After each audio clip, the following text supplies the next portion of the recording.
It's hard to imagine life without it, but believe it or not, this week marks the 15th anniversary of the World Wide Web. The decision to make the web free to the public has indeed changed the world. Much of the technology revolution has taken place here in the Bay Area, with companies like Google and Yahoo leading the way into the future. So, David Sparks, give us a sense of what changes have happened and what we might expect. Well, the changes that have happened is that we are operating on this sort of development of openness. You know, this whole idea to create this technology that was open and not charge for it, not charge a license fee, which is kind of the way businesses have always operated, was a very new concept, really, and a lot of people have embraced it. And what's really cool is when you make something free, innovation takes off. And, you know, like the companies you mentioned, you know, Yahoo and Google are companies have innovated in a very, very rapid clip. And, you know, they have a variety of things that have, certain levels of openness in their development. And they put things out to the community, and people develop technologies and have built economies based on them as well. What were some of the factors that caused the organizing group who made this decision? You might give some background on that. Well, Tim Berners-Lee was the man who developed what we now know as the web. And what the web is the ability to have a page of information that can link to another page of information, a hyperlink or hypertext. And then that each page has an address, that, a .com address.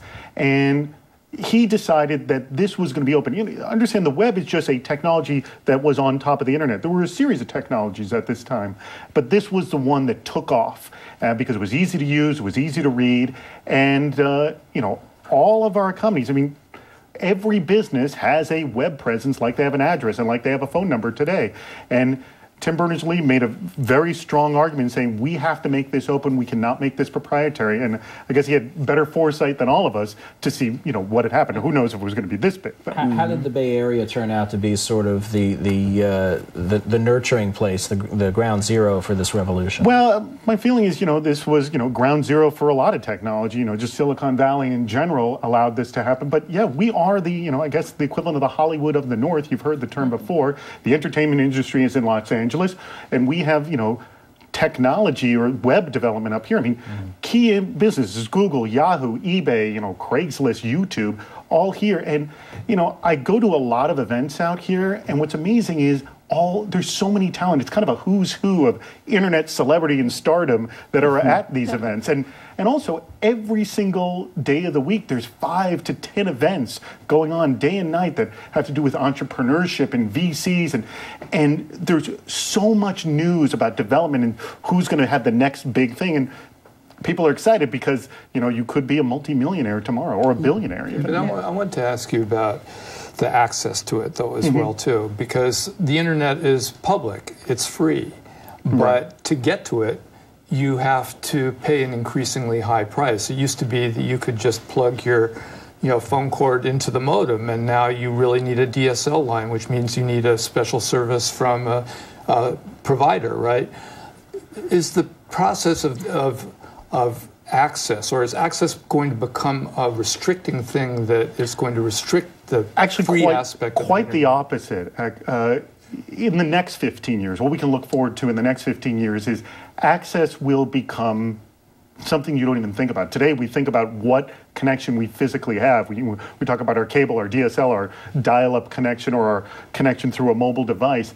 And soon it'll be like when you plug into the, a wall socket, power.